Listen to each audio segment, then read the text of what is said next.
Hello, hello everyone. Good evening, everyone! Magandang gabi, of course. Ayan, June. So, ready ka na ba, June? Ready saan? Yes, so ready ka na ba sa isang oras na balita at balitaktakan? Samahan niyo kami sa mundo ng entertainment, music at social media. At sa tulong ng teknolohiya, we will keep you informed with the latest showbiz happening. Kaya halina at sumali sa aming kwentuhan. Ikwento na yan. Splook mo na yan or ikay-chika na yan dito lamang sa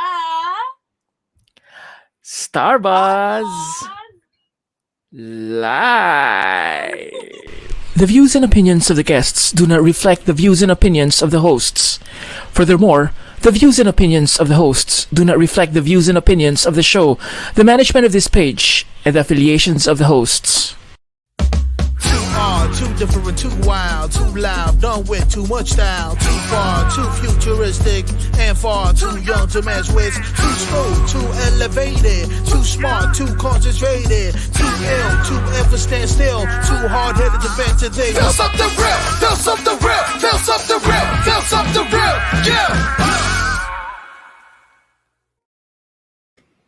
All right. Hello everyone. Kumusta na po? long time no see, di ba, partner? Oo nga, long time no see and pasensya po hindi natin makakasama ngayong gabi ang ating kasama na si Claude na nasa Vietnam ngayon. Kumusta ka dyan, Claude? Meron kasi ata silang pa-event ngayon dyan sa Vietnam. O di ba meron na silang mga events na ginagawa dyan sa Vietnam. And yun. we're So, very proud of Claude, syempre. Of course. And partner, yung iyong sasabihin yes, and for ay? more updates, yes, please like and subscribe sa ating Facebook page at YouTube channel na Rita J Official.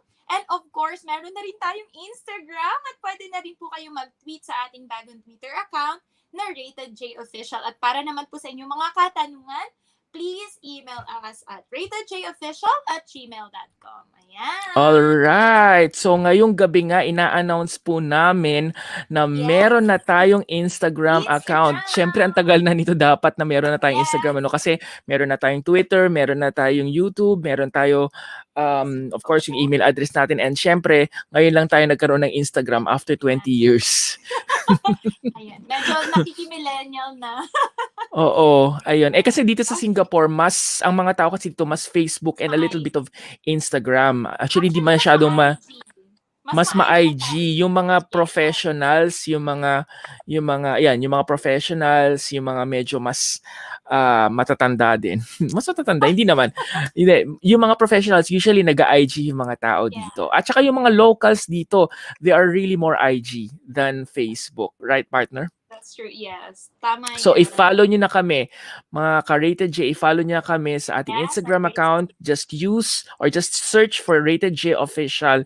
Yun lang po. Lahat po ng ating social media accounts ay Rated J Official. So, nakikita nyo po dyan. Follow our socials, Facebook, Instagram, Twitter, YouTube, Rated J Official po lahat yan. Tapos ang ating Facebook, ang ating email address na ratedjofficial@gmail.com. Ako, ang dami nating mga partner, ang dami nating mga email at mga messages na nare-receive dahil sa mga pinost natin na mga stories for the past few days. Ito yung mga kababayan natin dito sa Singapore.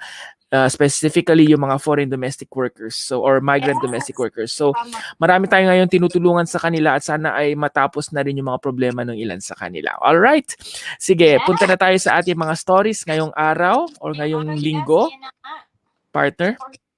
Story bus number 1. Ikwento mo na. Go, partner. Go ahead, partner.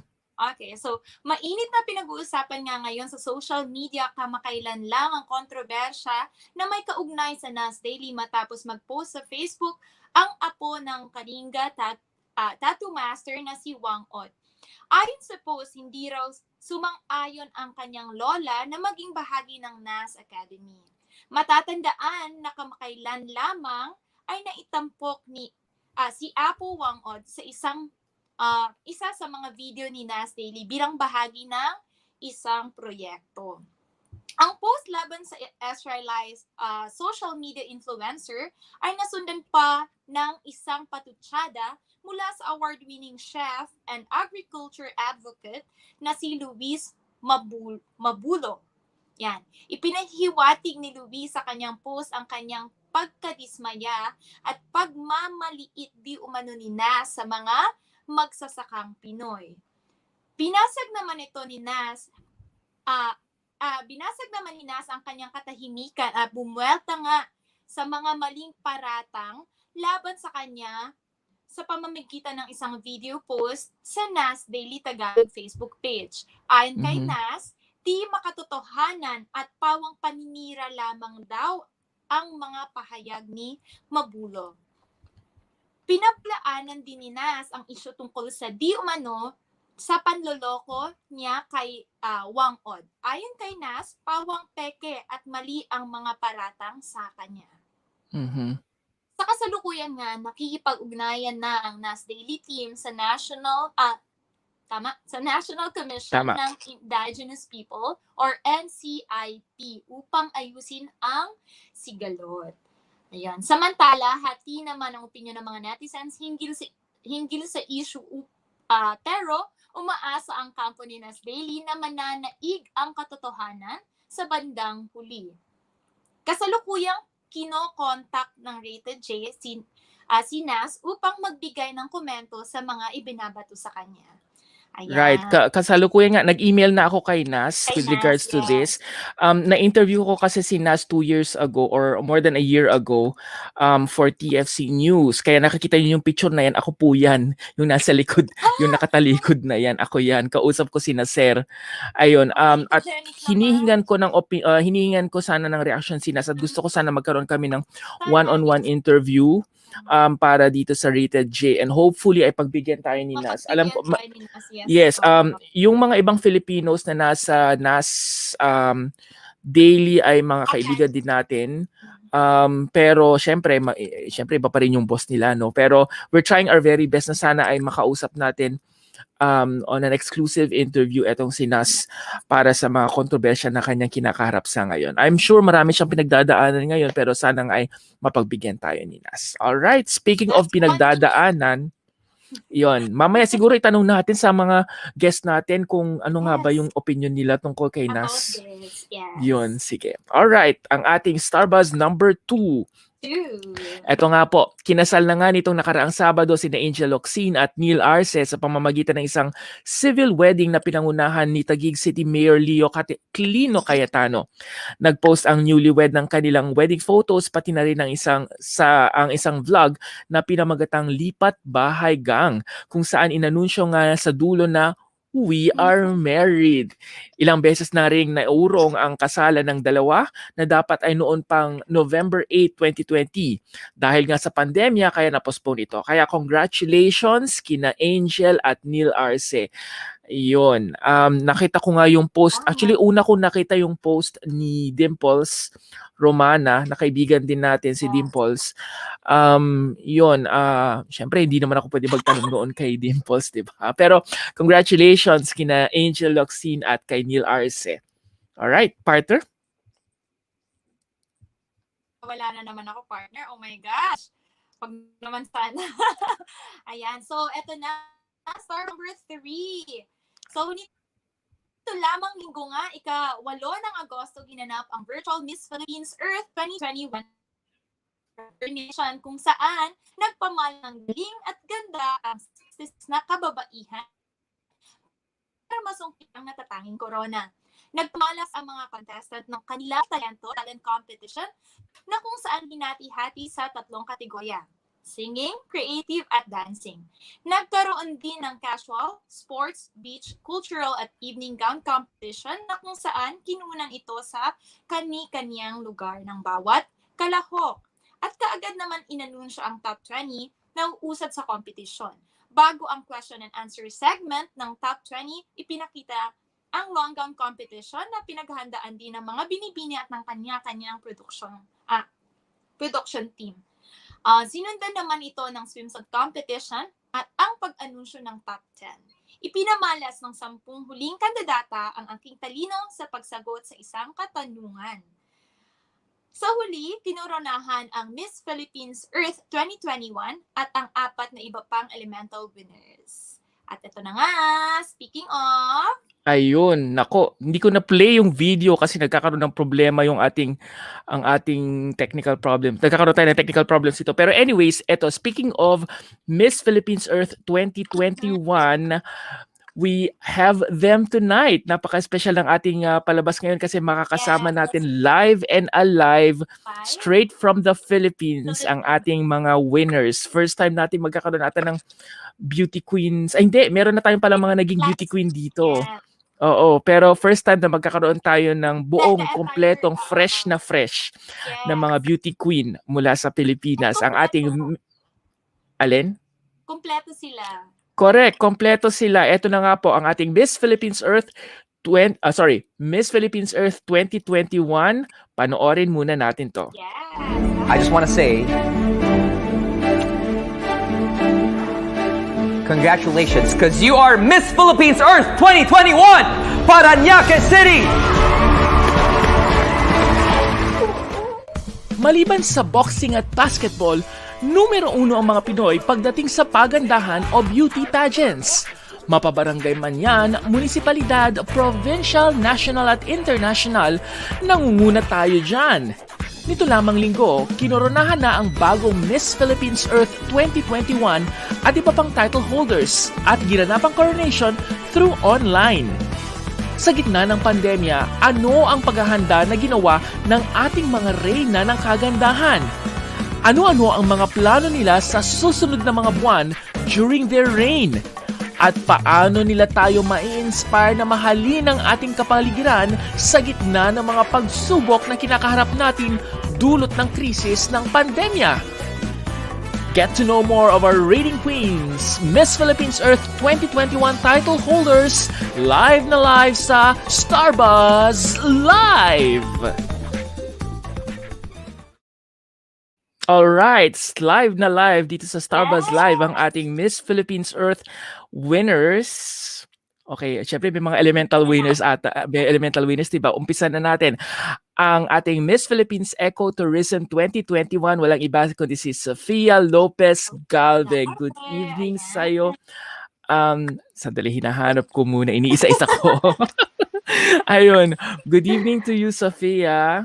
Hi, good evening. It's very nice to be here. Yes, welcome to Singapore virtually. Virtually.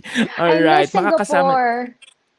You've been here in Singapore. Yeah, 2 years ago, I think. Ay, wow. Sige, pag-usapan natin ng kaunti yan maya-maya. Yes. All right, partner?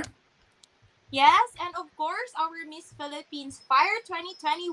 Walang iba kundi si Miss Ronnie Meneses from Montalban City. Ayan, hi, Ronnie. Hi, Ronnie. Hello po. Alright, and of course, makakasama naman natin ang Miss Philippines Water 2021. Walang iba kundi si Rosel Angela Songano. Sana tama yung pag-pronounce ko. Tama yung pag-pronounce ko. Oops, mali. Mali ako. Alright. Ang galing ko, di ba?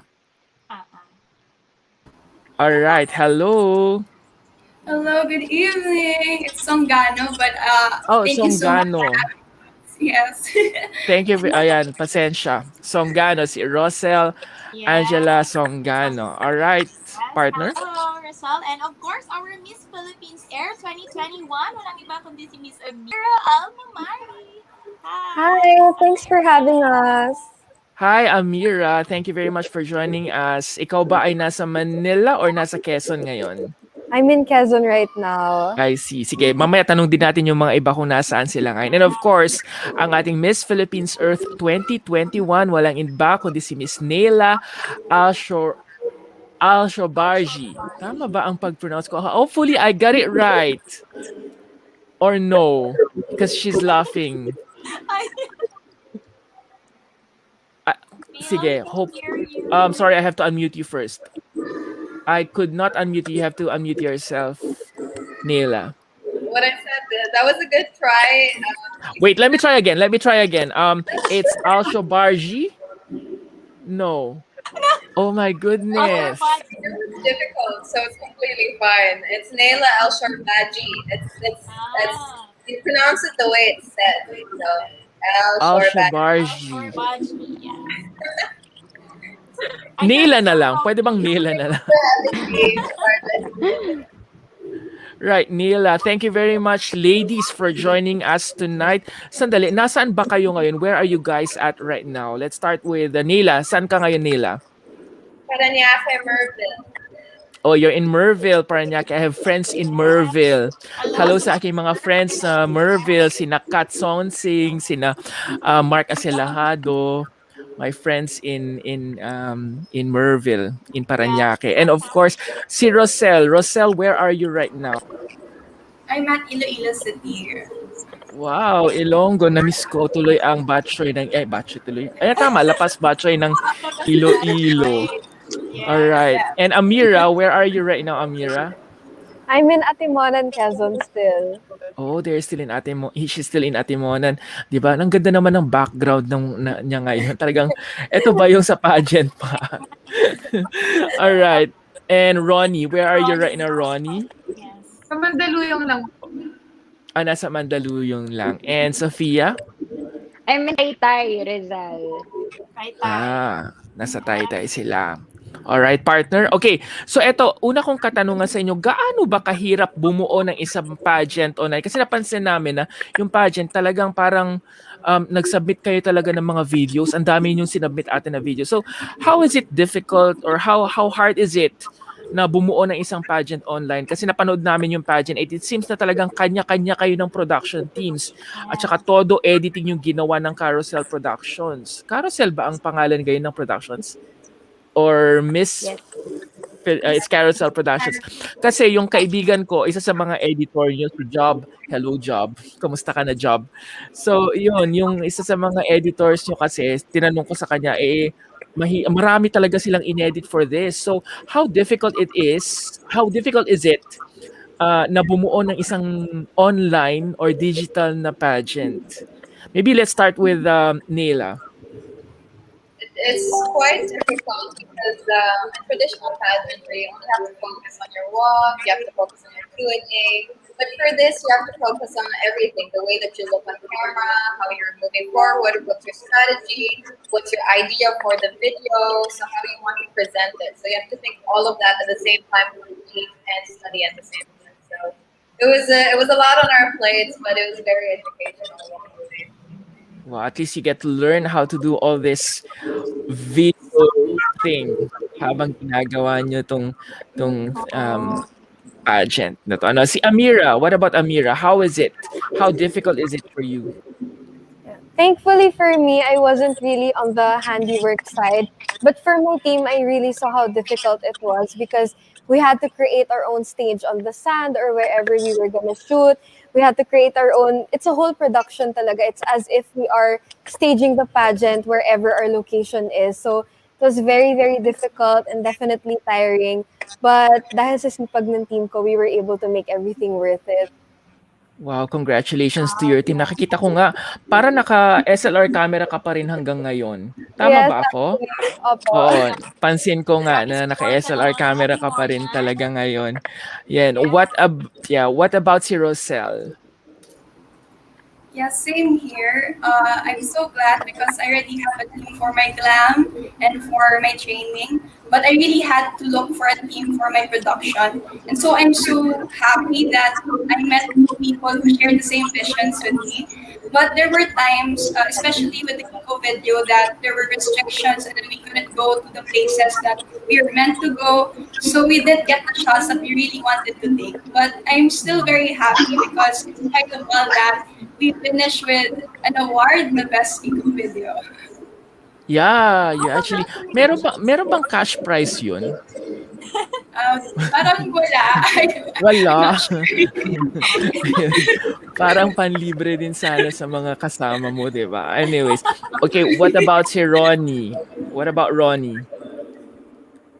Yes, it was really difficult. Mas mahirap pa nga siya compared to the traditional pageant. Kasi sa traditional pageant, you prepare on your own.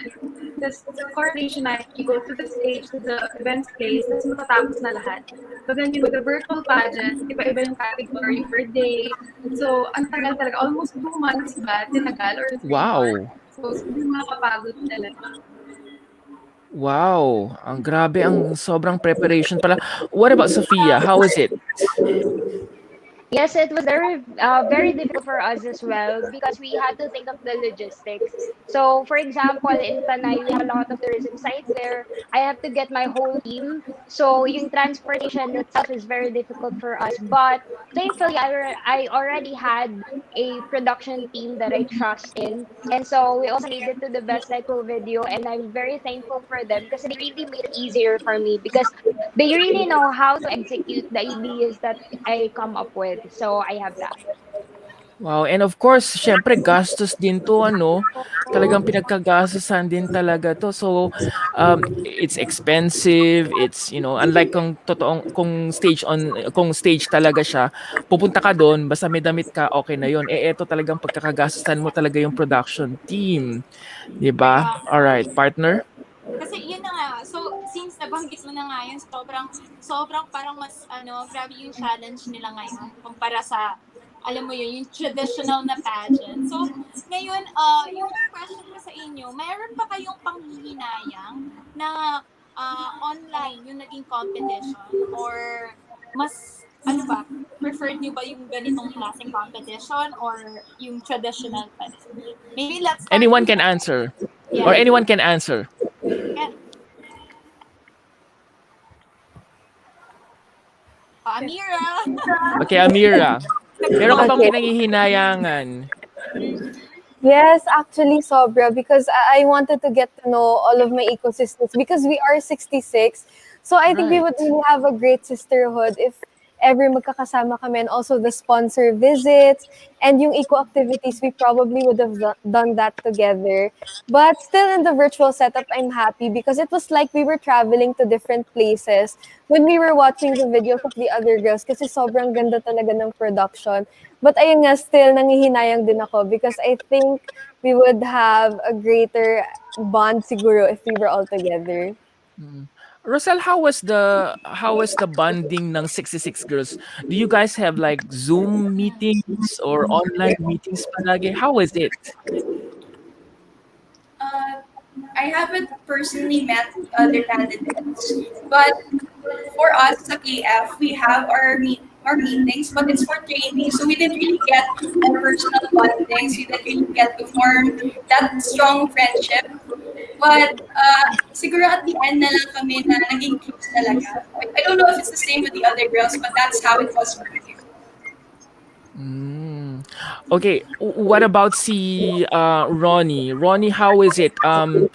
Meron ka bang pinanghihinayangan din? Same question that we've asked Amira. Meron ka bang pinanghihinayangan na hindi naging live on stage yung competition or yung pageant?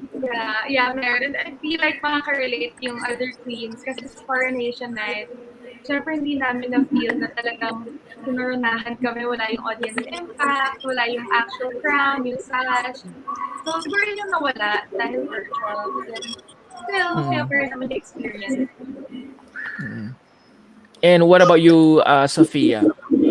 Mhm. There's a little bit of regret lang din, as in very little lang. Kasi, I wanted to showcase as well my improvement in my pasarela kasi I've been doing pageants for almost 7 years now. And I've really seen myself improve. And so I really wanted to showcase that on stage.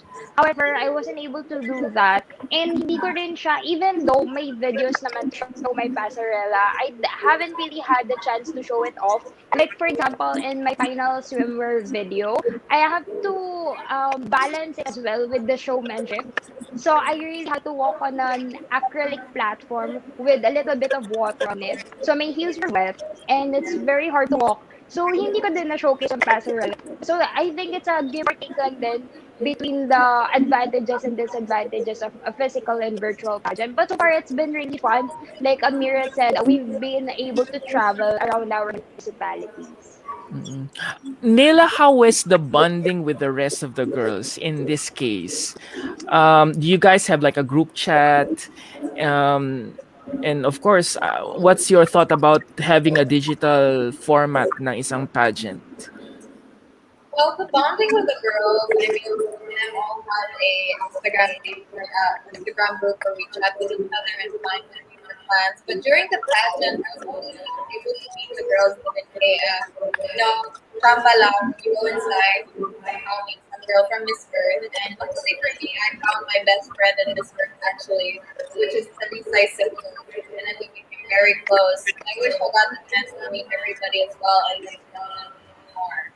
And as for the online platform, I actually quite like it because at least for once in my life, I can say that I've joined an online pageant. Because not a lot of people are going to be able to say that after the pandemic. So that's something that's kind of an achievement for me. Right. Okay.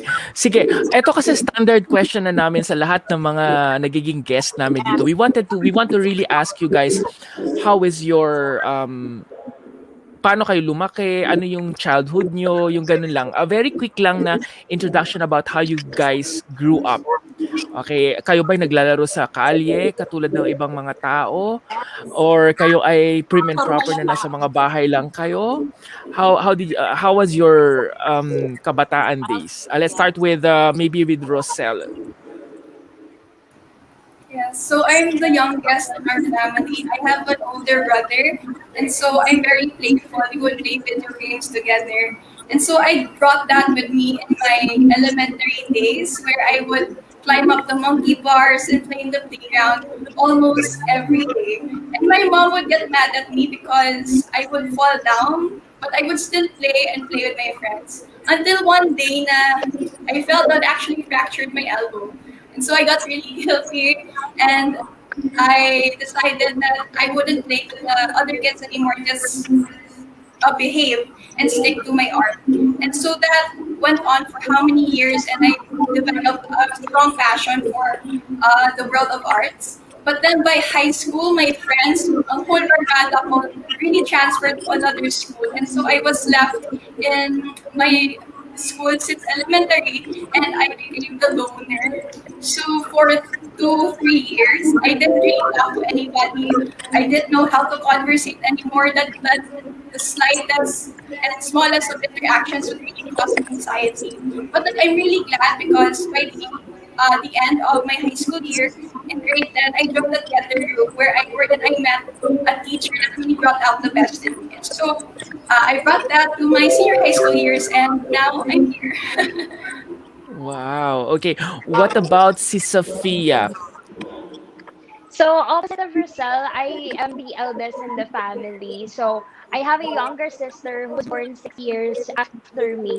So, I've been like a only daughter for 6 years. 6 years. So, when I was very young, my mom stopped working because she really wanted to focus on me. And so, I grew up with the love and care of my mom.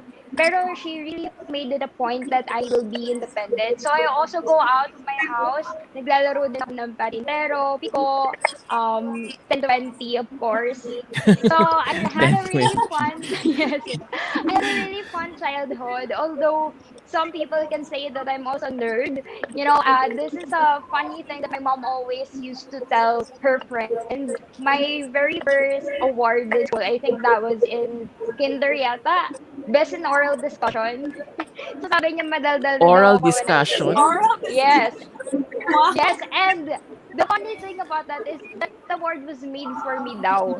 I am not sure if how true is that, but she said that it was really made for me. And then my first medal that I got was for a declamation contest at the age of I think 7. So feeling ko madaldal na talaga ako since yung pagkabata ko pa. It seems like na ganun nga yung nangyari sa'yo. Yung oral discussion award. First time. Right. Right. Nako, nawala si Neil. Alright, what about si Amira? Amira, ano yung pinagkakabalahan mo bago ka naging Before joining the before joining, and of course, paano yung kabataan mo? childhood. Okay, so I spent 5 years in Dubai because I was born there, and I was mainly friends with my neighbor. And I'm actually happy na since I was young, I already had a diverse group of friends because I had Emirati friends, I had some Syrian friends. I was able to interact and kwento ng mom ko, maldita daw pala ako nung bata. Like, sorry, pero nananabunot daw ako ng kalaro, ganon. Thankfully, I grew out of that kasi I was quite spoiled by my dad when I was young. He got me a sheep, a bird, a cat, any pet I wanted. But thankfully, growing up, hindi ako lumaking spoiled brat. And when I went here to the Philippines, I don't know, thankfully I was friendly then, even though I was shy because I didn't know how to speak Filipino at all. But I found my group of friends early in elementary, and then when I went to high school, junior high school, I started commuting na. So that was when I think my eyes really opened to the world. Kasi I was commuting na-expose na ako sa labas, nakakagala na ako with some of my friends. And then I went to a bigger school in senior high school. And I think that's where my confidence really came out. Kasi I was quite timid. Pero nung senior high, ako yung nag-gather ng group of friends ko. I really initiated everything. I tried to host, mga ganun lang hindi ko ginagawa before. And then finally, I joined Miss Philippines Earth. So I think my childhood was very, very different from who I am now. Lalo na I was very shy and maldita. Pero thankfully, all of that changed na. Wait, sandali. You are half Filipino? Half Omani. Omani. Mhm. Oh, okay. Alright, nice. Halos, okay, sige. Si Neila. Okay, Neila, maybe you can tell us a little bit of your childhood and what were you doing before you joined the pageant? Naglalaro ka rin ba ng mga larong Pinoy? Jackstones, yeah, syempre. Like Jackstones, Jackstones. Garter, Pick up sticks. Chanelas, the one where you throw slippers at each other. Ano ba yun? You know that one? Anyways, Yes. Tumbang preso or no? I think so. Parang like, there's like layers to it where you have to block each other's way and then you have to hit each other with slippers. But Naku, hindi. Wait, sige.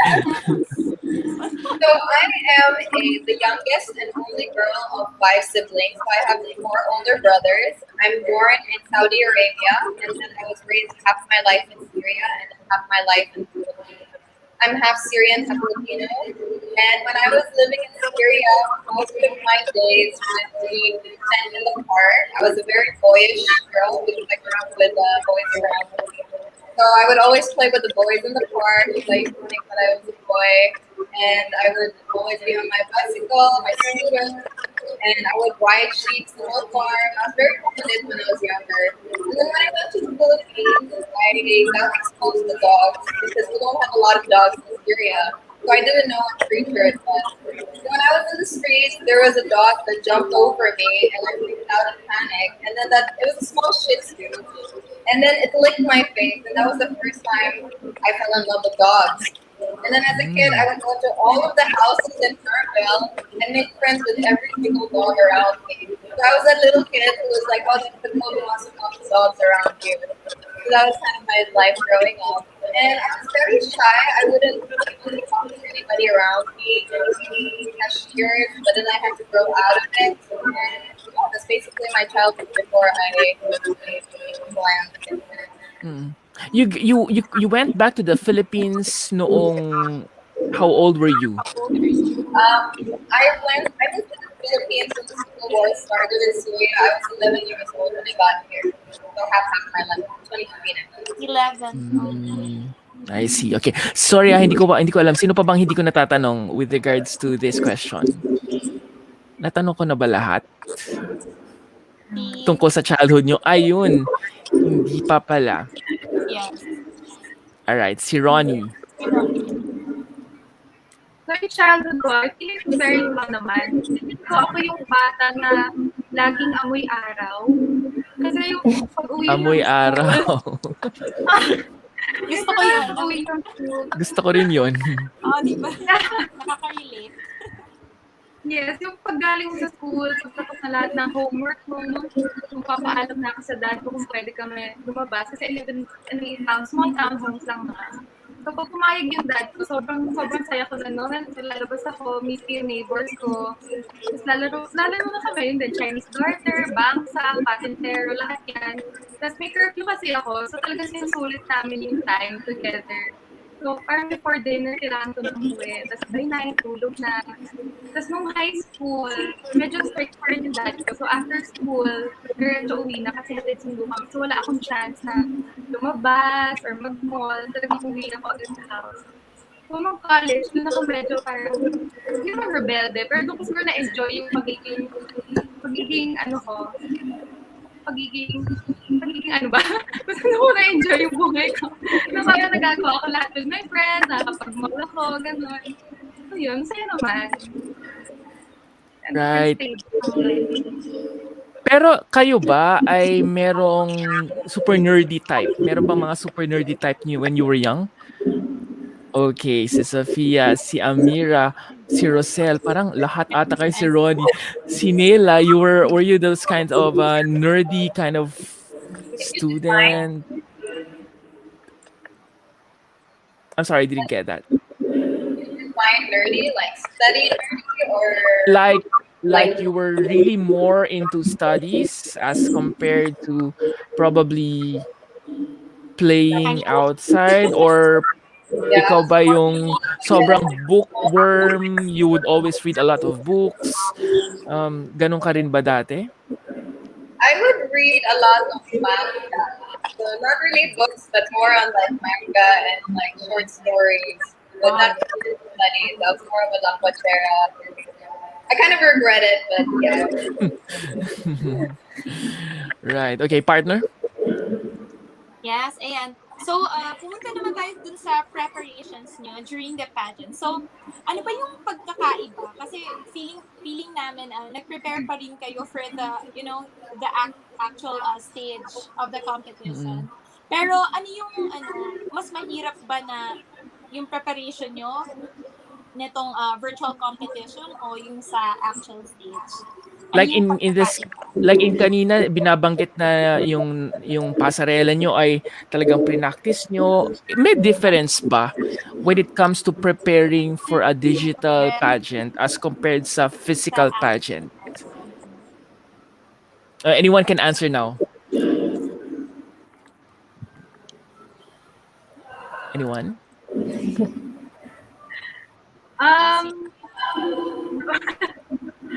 Go. Okay, sige. Si Nela. All right. In my experience, there is quite a difference between them. So when, for example, I would train for my pasarela, they would tell me to move slower and walk slower because it's visually pleasing to the camera compared to live. So when you're in live, you usually walk a little bit faster. So that's one of the differences, as well as where you're looking. Because when you're having a conversation on Zoom, it's different from on stage when you're answering a question. In Zoom, you have to look at the camera, but on stage, you have to like look at the audience, have eye contact, kind of move your body, you have to stay still. So it's the complete opposite. That's my experience. Ayun, nalaman ko na kung sino yung nag-e-echo. Narinig ko kanina yung echo kasi iniisa-isa ko lahat sila. Ayun. All right. Okay, what about si Amira? Amira, how is it different sa pageant na digital as compared sa real? I mean, in terms of your preparation, So for the real pageant, because I only had a short time of training kasi it was my first time lang din, it was bugbugan talaga in the training of the pasarela. Pero saglit lang ako nun because I think na-exercise na agad yung body ko para madala ko siya on stage. So I had no problems. But with here on Miss Philippines Earth, my body forgot how to walk. And so starting the pageant, I admit talaga na I wasn't that good in pasarela. It didn't register on camera. My angles were so bad, my posing and everything. And so I had to work 10 times harder for the virtual pageant because I was always told na I had to exaggerate my moves para lang mag-register siya on camera, especially the sway of the hips. So that was very, very hard for me kasi magkaaway yung tuhod ko before. But thankfully, Tito just flew all the way here to Atimonan to really helped me with my pasarela. So pagdating sa finals, umabot yung walk ko. It was very hard talaga. You had to train for every segment imbes na isahan siya for everything. But in your case, for example, Rosel, meron bang difference yun? Kasi syempre pagka virtual, hindi naman talaga kitang-kita siya, no? Or mali ba yung perception ko na hindi talaga, nakikita pa rin ng judges yung kabuuan nyo in terms of your walking, Sa virtual. I think pag so because virtual. we have wide shots, so they can still see our walk. So I really set aside time to train for my pasarela. And noong live, it's always live lang yung training. But then now na virtual, I also had a virtual training for my pasarela, care of Kuya Enan. So I actually learned a lot despite sa camera lang. And siguro the preparations were similar, but the executions were really different because your makeup also has to be different. On stage, it has to be very heavy, but on the Right. camera, it has to cater to the lights and to the angles of your face as well. Pero for example, in the case of, let's say, Sophia, ito medyo madaldal kasi si Sophia, sabi niya kanina, when it comes to the Q&A, is there a difference in your preparation or medyo hindi gaano kahirap kasi unang-una, hindi naman ganun kadami yung questions na itatanong. I think yung iba nga doon pre-taped, if I am not mistaken. So meron bang difference in terms of the preparation of the Q&A? Correct me if I'm wrong, Actually, kung hindi siya pre-taped. Right. yes, actually, a lot, all of it were live, shot live. So the intelligence round, even the top 20 Q&A, even the top 10 Q&A, those are all live. We weren't given any answers. We weren't given any questions prior to going live, actually. So, well, the preparation isn't really very different because any question can be thrown at you. But I think for me, what was different was delivering my my answer because I'm looking at the camera. It feels very impersonal, and I felt this most especially when I did the top 20 Q&A. It really got to me because no one was in the room aside from my videographer who was doing my setup that time. And then we only have Zoom. And then I'm just looking at the camera. And it really felt impersonal. I felt like I didn't deliver a very satisfactory answer. And I felt it's because no one was looking at me. And I felt that no one was going to hear, even though I know it's recorded. It's being recorded. So I think that's the difference for me. All right. Okay, siguro ang next question ko ay ako na lang muna dito, partner, ha. Meron yung question, yung final question nyo kasi during that pageant was for the top 10, final question was, you have goals in life and things you want to do. Given the ongoing pandemic with a lot of restrictions, how are you moving forward? If you were to be asked again that question, would you answer the same answer that you had during the pageant? Let's start with Dela. Would you answer the same answer that you have given during the pageant? I don't think I would answer the same answer. I think I would answer the main thing, which is about social media, but I would also add Miss Earth because I'm in the pageant, and this proves to show that regardless of us being in a pandemic, we can still achieve our goals through social media and this platform that's given to us through the internet. What about Amira? Would you have the same answer or papalitan mo yung sagot mo? I'm sorry. Give me a second. Let me unmute you. Okay. Go ahead, Amira. I think I'd have the same answer because honestly, I was happy with my answer. Even watching it over, I was still happy with it. And I think I was able to prepare for that question even during our trainings. And kahit di ko narinig yung unang part, narinig ko lang yung how will you move forward. Ewan ko lang, it got me to where I am now. So I wouldn't change my answer at all. I was satisfied. Right. Speaking of satisfied, Ronnie, were you satisfied with your answer? Actually, after we were asked and after I answered, like after nung Zoom call, bigla ako napaisip. Parang sabi ko, ano yung sinabi ko? Parang tama ba yung mga sinabi ko? I was asking my cousin, may sense ba? Okay ba? Ano yun? Hindi ko na alam.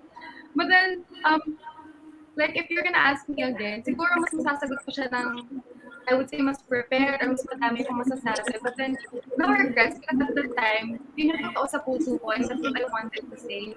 And to me, much better na genuine yung Facebook ko kasi something na, yung talagang prepare ko. So yeah, I'm happy and yun na nga, I became this Philippines are fire and I feel like this is where I belong naman and it's the game for me. So yeah, overall, okay naman ako sa naging answer. And you're raging with fire on that day or on that night. Kaya go tayo dyan. What about Rosel? Rosel, were you happy with your answer? My team told me na because I'm a storyteller, I'm a theater actor, they said na I should be good with storytelling with my answers because I'm usually very direct to the point. I just like want to reach the end of my answer right away.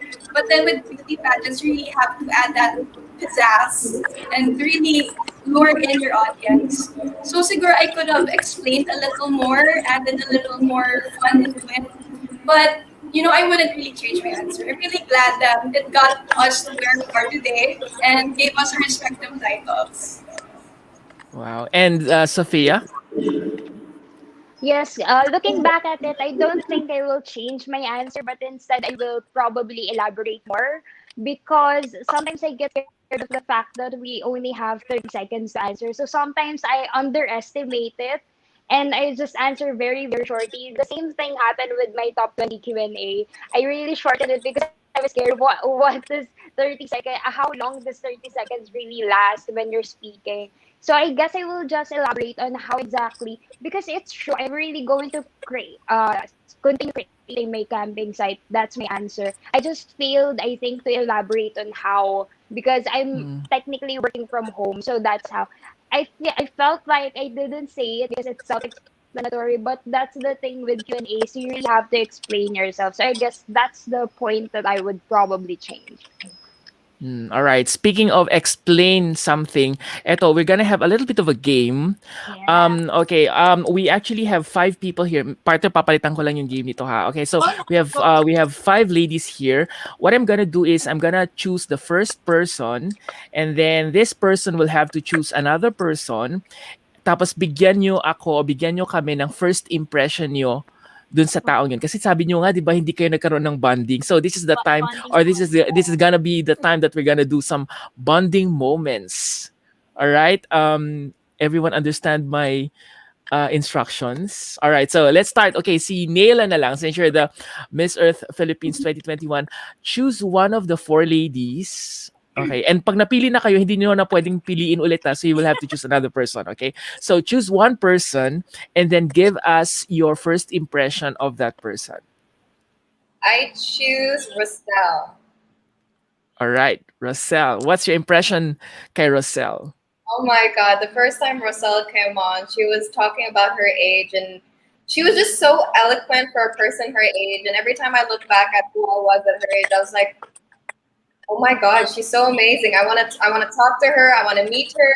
And then she started talking about her advocacy, which is environment with the arts. And then I looked at that and I was like, this person is so amazing at such a young age. She's going to go so far in life. And I even messaged her and told her about it. So my first impression still lasted until now, and she still continues and amazes me.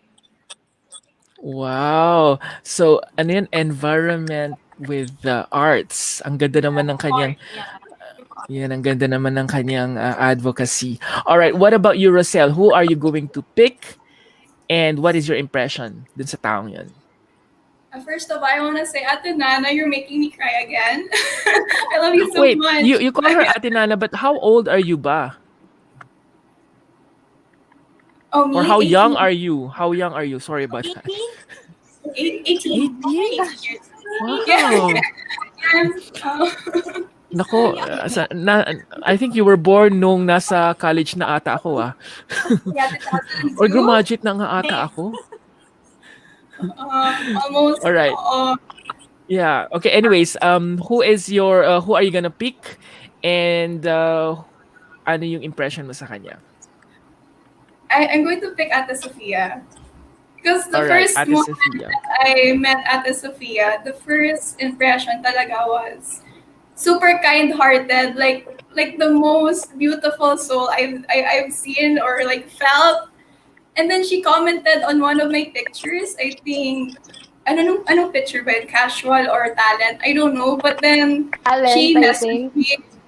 Oo, siguro. Yeah. Yeah, talent. Because I also replied to you na you were going to reach great heights or something. And then we made it to Yeah. the top 5. Yeah, so I'm just so glad that Nice. we shared that moment at the start. And then now we're here. Right. Wait, before that pala, nakalimutan kong itanong pala sa'yo. Yung impression ba ni Nela sa'yo ay tama or mali? Oh, I'd like to think so. I mean, I don't want to be negative. So yes, thank you. All right. Okay, great. Okay, what about you, Sophia? Yung impression ba ay tama? I hope so too, kasi I really want to be a kind person. Ang babait niyo naman masyado. Parang napaka-positive naman lahat ng mga kanyo. Pwede rin pwede rin hindi masyadong positive ha. Joke lang. Ayan. Ayan. Nawala All si right. Amira. Yeah, nawala nga si Amira. Ang ganda pa man din ng camera niya. Naka-SLR pa man din siya. All right. No, Sophia, who are you going to choose and what is your impression? I choose Ronnie kasi I Okay, had a Ronnie. first impression of her since 2020 because of Miss Mandaluyong. We were candidates there together, and she actually is Miss Mandaluyong 2020. I think it's still her reign because of the pandemic.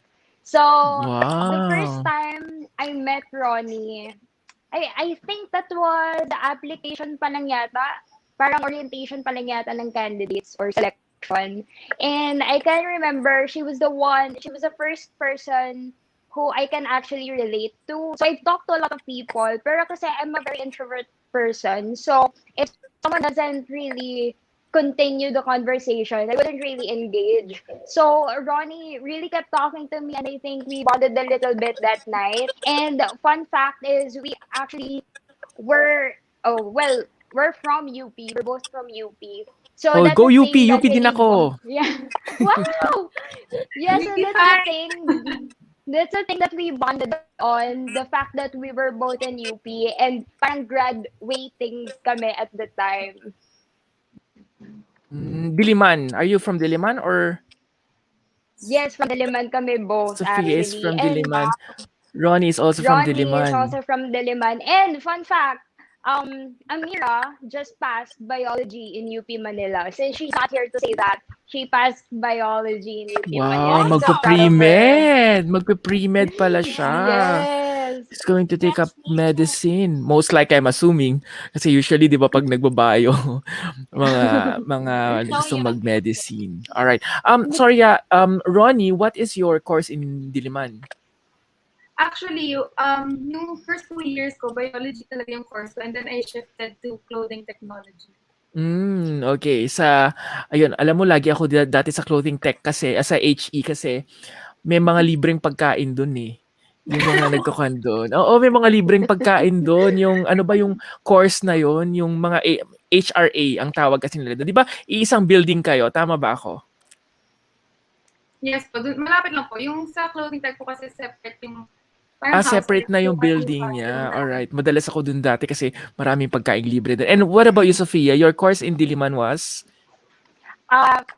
Originally political science, and then I shifted to speech communication after 2 years. Wow, speech. So magiging broadcast journalist ka din. Yeah. That's Diba? what I Pwede kang originally maging wanted. Yeah. yun, you can be a broadcast journalist. Since madami Marami siya- akong mga kaibigan na mga speech com din. My closest friend in college is a speech com graduate that was 1997, 2001 siya graduate. So alam niyo na kung gaano ako katanda. 2001 ako graduate. I'm from the College of Engineering.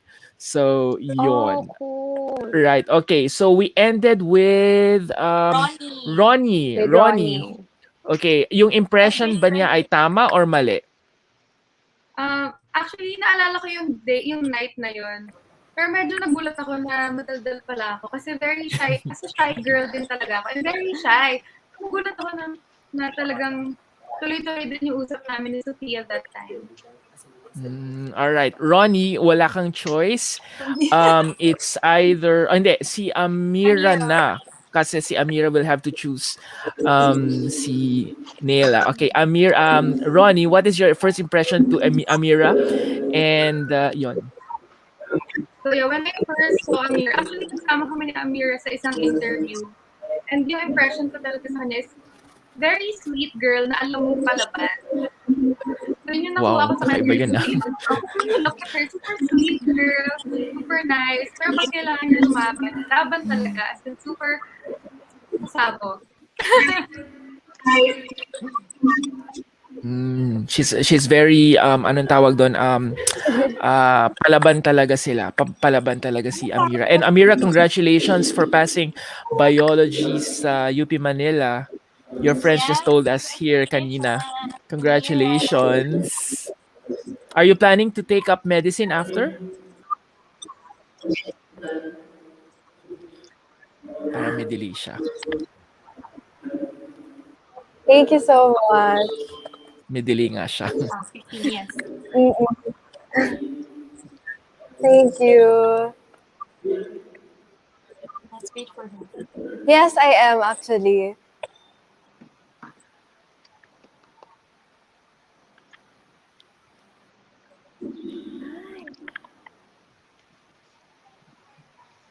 Alright, sige. Amira, my question is, what is your impression? Ako na lang magtatanong. Sorry. Amira, what is your impression kay Nela?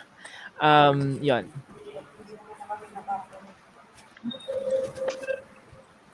Hala, I'm on data right now. Oh, she's on data right now. Baka naman umuulan na sa lugar nila.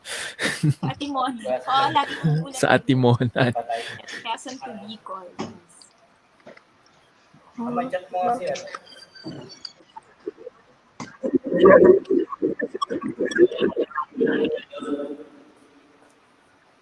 gosh, super bagal ng connection ko. Okay, sige. Balikan na lang natin si Amira later on kasi may utang pa si Amira on her impression with Nela. Yes. Yon, kailangan niya Hello? sagutin din yon. Ayan. Alright, babalikan ka namin, Amira. Alright, partner. Number 8.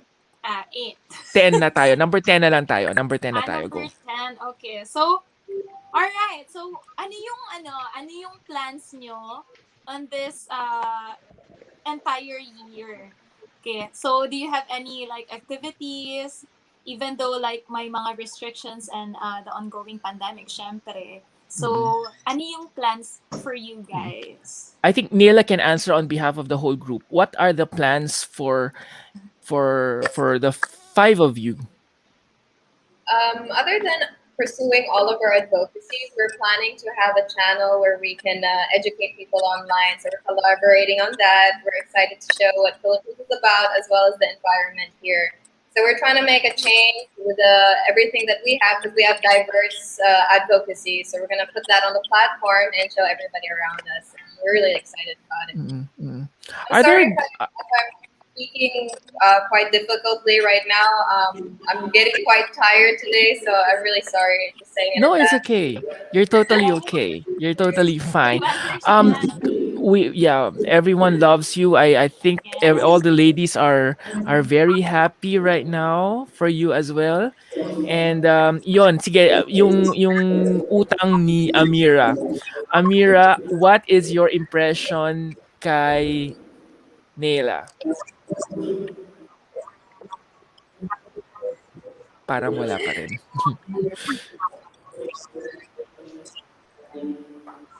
Ayun, super sorry kasi we had to switch sa data na wala yung wifi.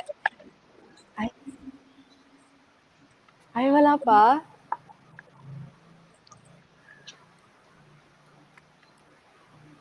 Okay. Am I working na? Yes, we can hear you now. Yes. Wala pa din. Ayun. Am I okay na? Okay. Ayun, thank you and sorry. So my first impression to Nela, I saw her on the orientation for the KF camp, and I knew immediately she was gonna be like the super amazing girl sa competition. So she was the number 1 in my list of the girls who would give me the biggest fight ever. But I also saw how nice she was. Parang she had this pure heart in her, especially when I heard her story that she came from Syria, and she fled after the war. So even though I thought she was my biggest competition, I also really secretly wanted to be her friend so bad, but I didn't know how to approach her. So I'm so glad that I'm here in the elementals with her. And you will have more time to bond with her after this, right? Yeah. What can you say about that, Nila? I Ikaw daw actually, pala ang isa sa pinaka nakita niya talagang magiging kalaban niya. Yes. honestly, I feel the same way. I was completely threatened too. So I feel the same way. I'm really happy that I get to meet you, and I get to meet you now. And it's really nice because she's also half Arab, half Filipina, so we share that little bond. So when we get together, we're gonna try to learn a little bit about music, relearn our roots, know about her lifestyle. I'm quite excited. And you get to enjoy Mediterranean food together. 'Di ba? Ang sarap ng mga pagkain ng Mediterranean food. Kasi we have a place here in Singapore, it's called the Arab Street where you have a lot of Mediterranean food. As in, medyo expensive nga lang. Pero masarap siya. I mean, ewan ko sa'yo, okay, do you like to go to that place? Arab Street, there's a lot of Mediterranean food talaga doon, which I really enjoy eating there. I don't All right. appreciate spicy food kasi, so yeah. Naila, what's your second to the last question? What's your preparation now for Miss Earth 2021? When is it gonna be? There's no confirmed date yet. As of the moment, I'm still planning out my strategy with my team moving forward on how I want to represent the Philippines the best way that I can. So as for the moment, it's still pending. I'm still trying to work on it. Since it's ECQ, I'm not allowed to go outside and really talk to everybody around me. So for now, just online work. All right, but we really wish you the best kung ano man kung kailan man yung competition niya, and we hope that you're gonna be our 5th Miss Earth from the Philippines. Yes. We hope so. Tama ba ako? 5th or 6th na? 5th, no? Tama ako. It's gonna be the 5th. And i-claim na natin yan. For sure, i-claim na natin yan. All right. Last words na lang sa ating mga from our ladies habang hinihintay natin si Amira. All right, let's start with Sophia. Sophia, any last words for our viewers here in Singapore? Ikaw yung galing ng Singapore, 'di ba? Tama ba ako? Yes, 2 or 3 What do years you ago. miss? What do you miss most in Singapore? Bago yung last words mo. I'm torn between the attraction sites And shopping. and food. Akala ko And shopping. Ay, medyo din. But I Slight lang. miss the food as well. I really miss the food. I've been there I think 3 years ago na. I also miss the challenge of budgeting because it's really expensive to travel in Singapore. I mean, compared to other Southeast Asian countries. So, last words for our kababayans here in Singapore. Yeah, so first of all, thank you so much, Star Bud Life, for having us here tonight. And for our kababayan in Singapore, please hold on. This pandemic is soon gonna end, and I hope that you're all doing well. I hope that even you're there, you're still able to communicate with your families. And I'm always praying for everyone's safety as well. So yeah, thank you so much for having us. It's really nice to meet everyone.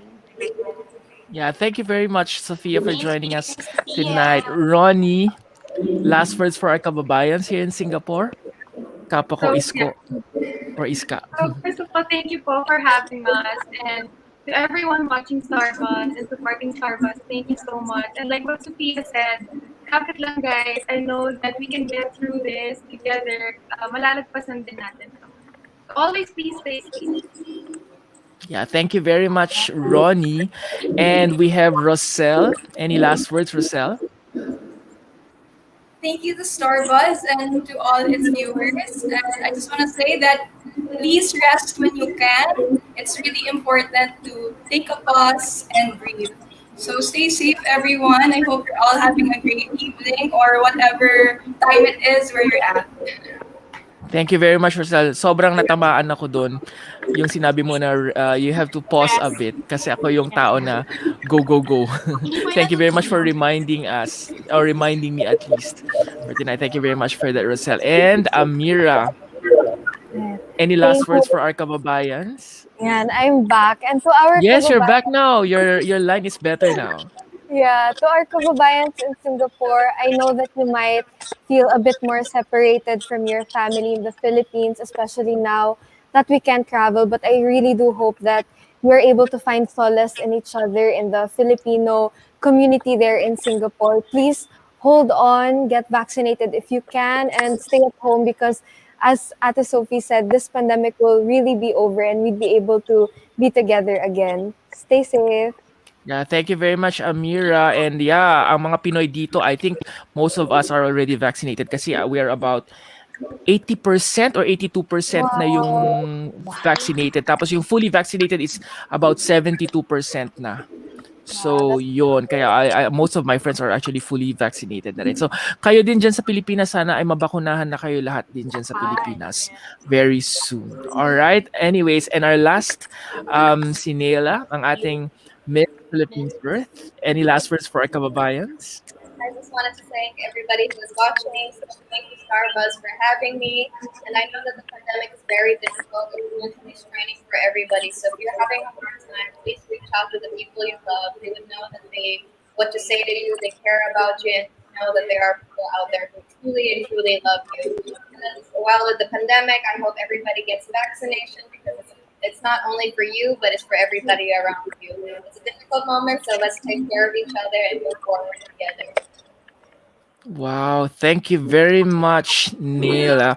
You know, guys, I've actually learned so many things from you. Kahit mas bata kayo sa amin, para ang dami namin natutunan sa inyo while conversing with, while having these conversations with you ladies. So, thank you very much for joining us tonight. And please, stay safe, everyone. And mag-exit video lang kami. Magpipicture lang tayo sa screen. Alright? So, dyan lang kayo. Give us 1 minute to have this exit video. Alright? So, mula po dito sa Singapore, ako po si Jun Rigonan. At ako naman po si Kay at ito po ang programang ginawa ng Overseas Filipino mula sa kapwa Overseas Filipino. Ito ang Starbuzz Live. Thank you very much, ladies. Thank you for watching our program. Please do like and share this video. Don't forget to watch our other videos and subscribe to our YouTube channel. Salamat, Karita J.